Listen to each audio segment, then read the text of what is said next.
Você entra numa capela onde a luz entra como lâminas e imediatamente sente uma diferença sutil. Não o calor do consolo, mas a presença de algo que guarda segredos. No canto, uma figura alada não canta, vigia. Este é o anjo de que falaremos, não apenas mensageiro, mas portador de uma função sombria e decisiva que altera como pensamos a salvação. Não espere um tratado abstrato, espere imagens, giros narrativos e propostas práticas para levar à comunidade. Antes de mergulhar, uma advertência: chamar alguém de sombrio não é equiparar com maldade. Na tradição bíblica, a sombra muitas vezes indica responsabilidade, juízo, guarda, limite. Este anjo tem deveres que confrontam misericórdia com justiça, convite com guarda. Compreender o papel dele altera a teologia fácil. A salvação não é apenas calor. Ela tem bordas, limites e, às vezes, guardiões que protegem o desenho sagrado. Visualize o anjo. Não um ser grotesco, mas alta e austero, asas mais largas que rugas de tempo. Olhar que não promulga afeto automático, mas reconhecimento das leis cósmicas. Quando passa, as velas não tremulam de medo. Silenciando, elas parecem prestar contas. A estética aqui é paradoxal. Beleza que impõe disciplina.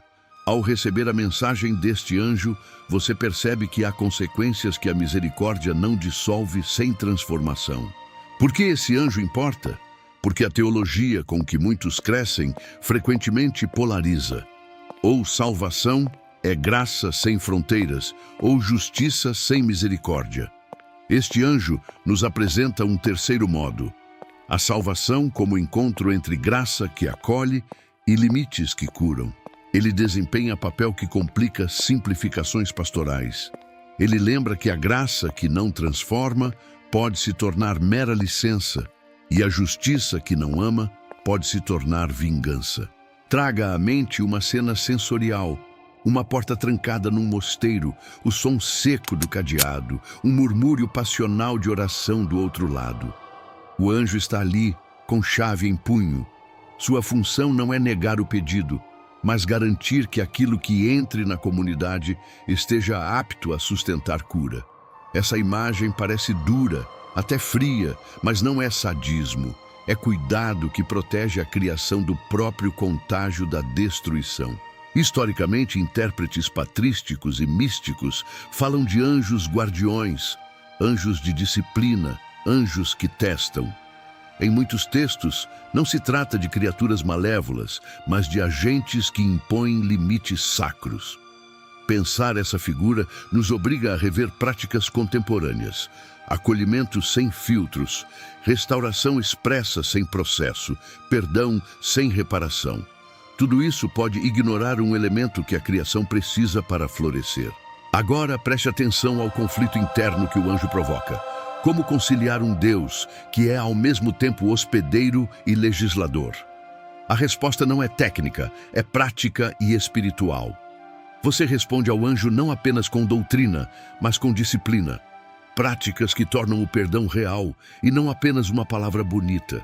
O anjo nos faz perguntar: que tipo de reabilitação transforma a vida ao invés de apenas acidentalmente validar hábitos?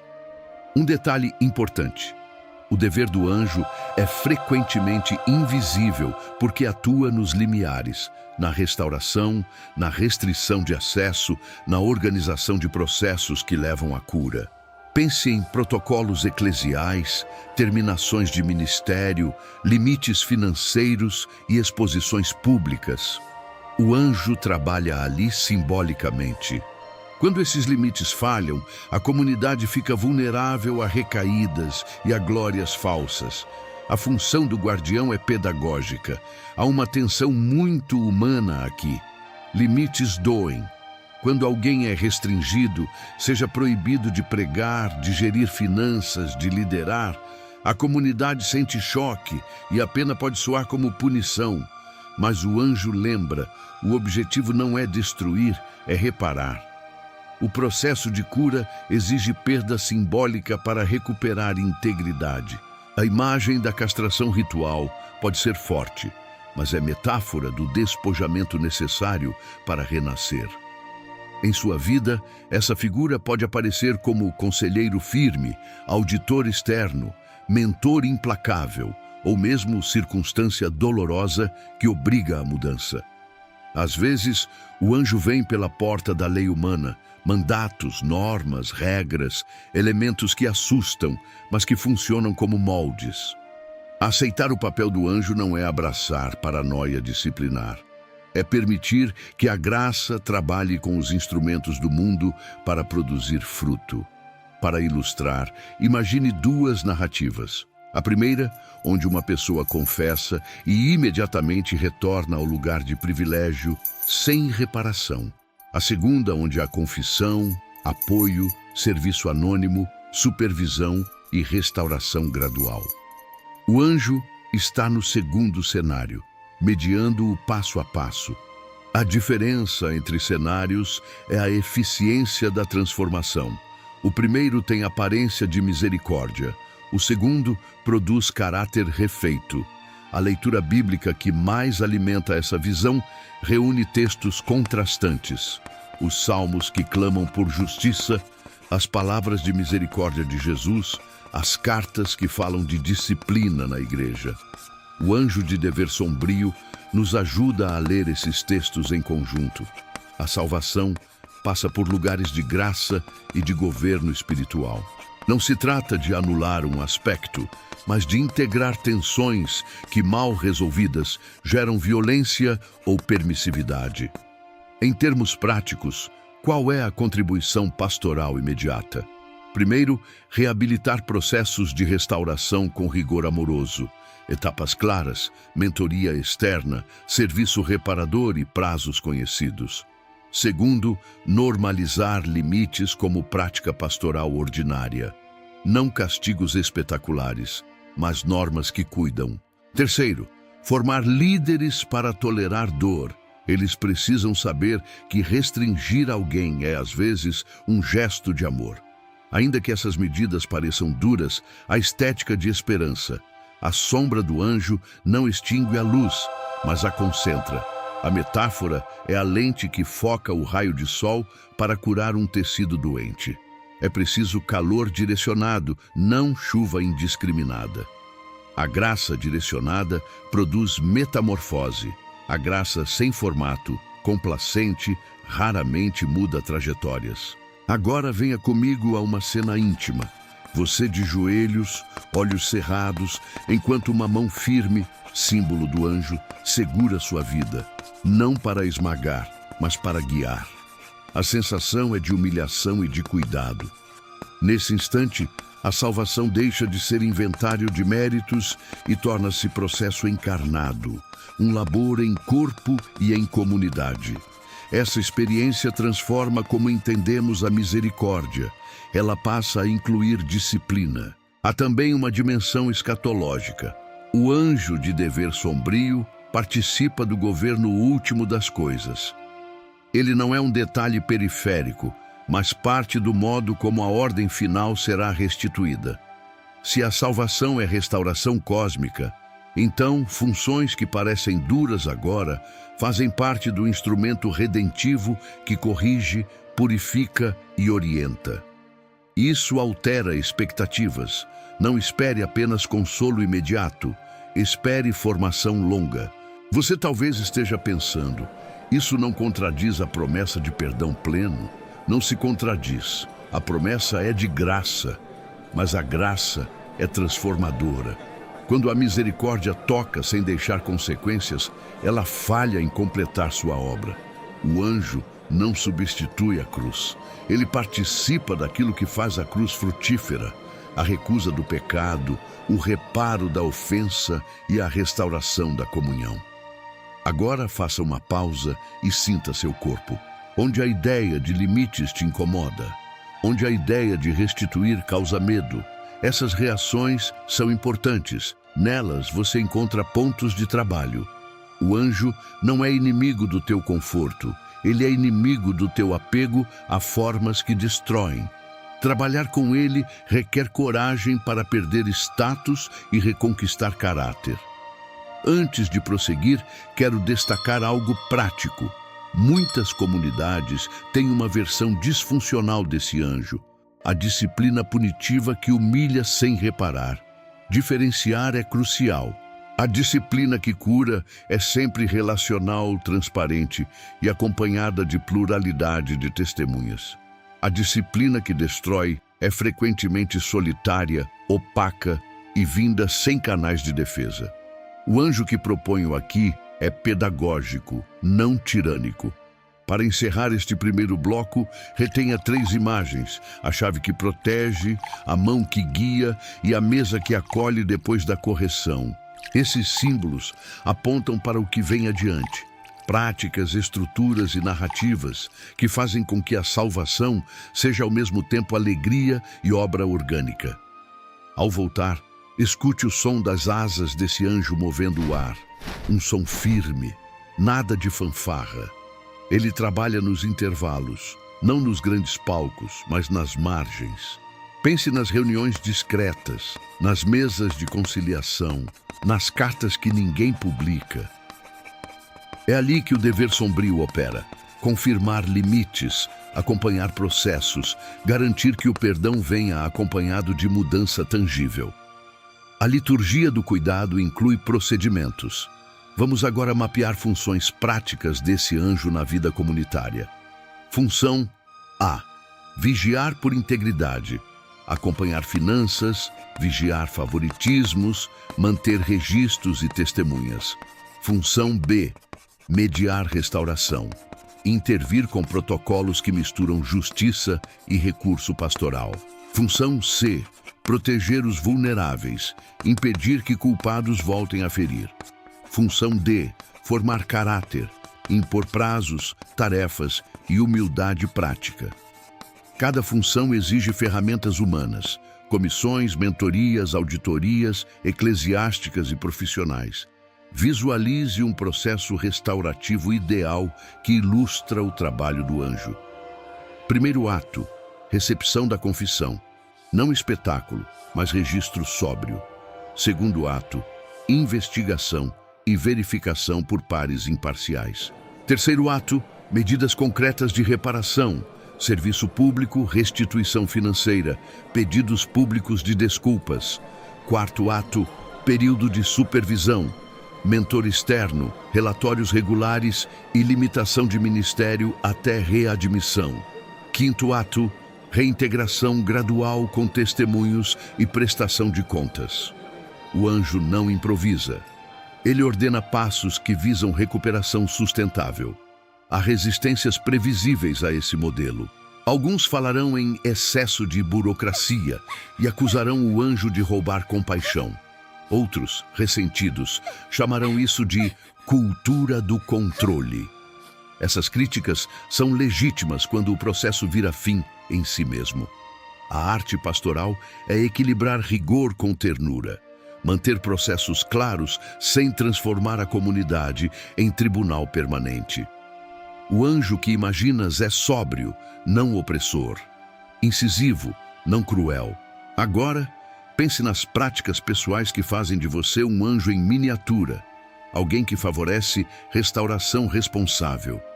Primeiro, desenvolver a habilidade de ouvir sem reatividade. Segundo, praticar perguntas que verificam fatos em vez de difundir boatos. Terceiro, aprender a articular prazos e tarefas para quem erra. Quarto, cultivar paciência para supervisão prolongada. São atitudes pequenas no corpo cotidiano, mas transformadoras no tecido comunitário. Um ponto crítico: a curiosa relação entre autoridade e humildade. O anjo que guarda não é um tirano, mas alguém que aceita ficar invisível quando o processo funciona.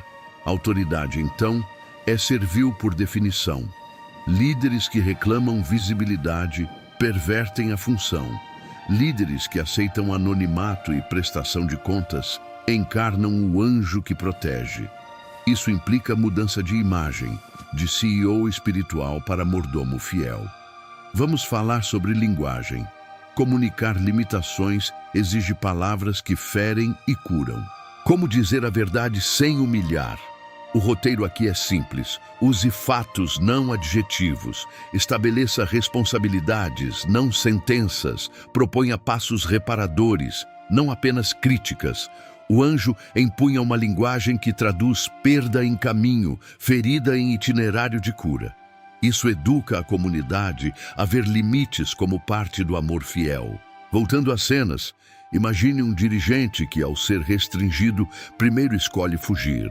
No segundo cenário, escolhe permanecer sob supervisão, aprender e servir anônima. A segunda narrativa cria testemunho que multiplica. Pessoas veem transformação concreta e percebem que limites não aniquilam vocação, redirecionam. A restauração bem feita produz líderes mais maduros e comunidades mais resistentes. Outro aspecto a considerar é a interseção entre justiça humana e governação espiritual. Processos humanos são falíveis. Por isso, o anjo opera com redundância, múltiplas testemunhas, mentores externos, janelas de recurso. Nenhuma ação isolada é final. Há apelação, revisão e tempo. Essa redundância protege contra erros e favorece reparação verdadeira. Instituições bem desenhadas assumem isso. Pense na dor que a disciplina traz, para o que erra e para quem ama. A disciplina causa fratura e perda, mas, quando orientada, ela evita amputação maior. O anjo que protege não busca vingança, busca evitar que o sofrimento se prolifere. Isso exige coragem de aplicar medidas impopulares e a humildade de retornar sobre decisões quando novas evidências aparecem. Em termos comunitários, há sinais de saúde que indicam presença do anjo. Transparência nas finanças, rotatividade de liderança, canais de denúncia seguros, relatórios públicos de processos restaurativos e uma cultura que valoriza serviço anônimo. Se sua comunidade carece desses sinais, é sinal de que o anjo precisa ser convocado ou que foi substituído por rotina acrítica. Chegamos a uma questão espinhosa. Pode o anjo falhar? Sim, por duas razões principais. Primeiro, por excesso, disciplina que vira punição sem reparo. Segundo, por falta, omissão de medidas que permitiriam cura. Tanto o abuso quanto a negligência quebram o fio redentor.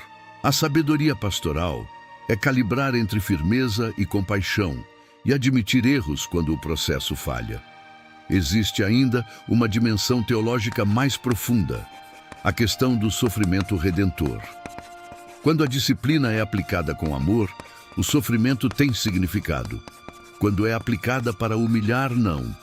O anjo ensina que sofrimento sem propósito é violência. Sofrimento com propósito é instrumento de cura. Isso altera nossa teologia sobre provação e santificação. Nem toda prova é benéfica. Algumas são pedagógicas quando orientadas para restauração. Vamos para cenários práticos que você pode aplicar. Implantação de uma comissão de restauração com 3 membros leigos e 2 pastores, mandatos claros e prazo de revisão. Criação de um manual de etapas restaurativas disponível publicamente, política de sabáticos obrigatórios para líderes e sistema de auditoria externa anual. Cada medida é um gesto que chama o anjo para vigiar em sua comunidade. Outra prática eficaz: exercícios litúrgicos de humildade que incorporam a sombra do anjo.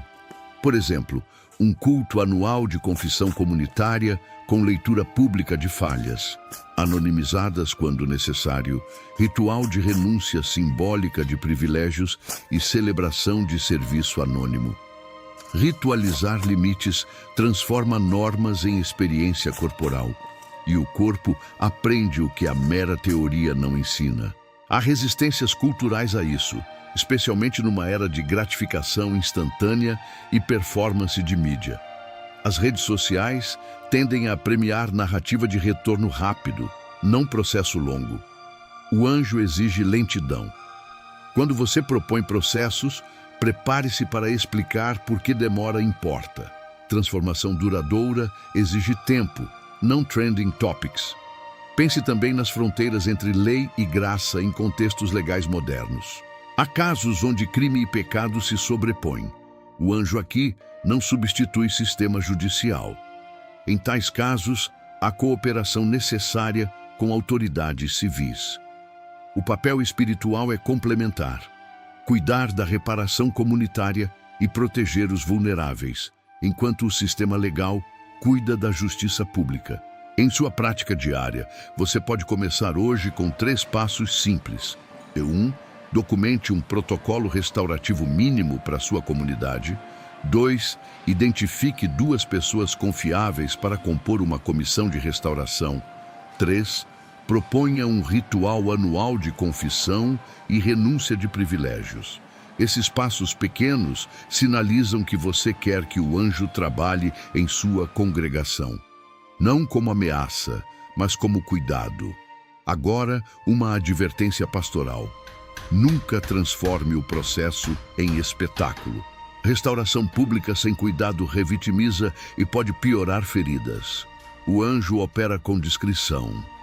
Os irmãos com fé prática sabem que há limites entre transparência e exposição desnecessária. Atos de reparação precisam proteger a dignidade de todos os envolvidos. Por fim, neste bloco, retenha a ideia de autoridade servil. A função do anjo é impor limites para que a graça atue de forma plena. Autoridade sem servidão é tirania. Disciplina sem graça é crueldade. O convite é para que você, como membro ou líder, aprenda a ver limites não como cárcere, mas como moldes que permitem que a obra de Deus aconteça com profundidade.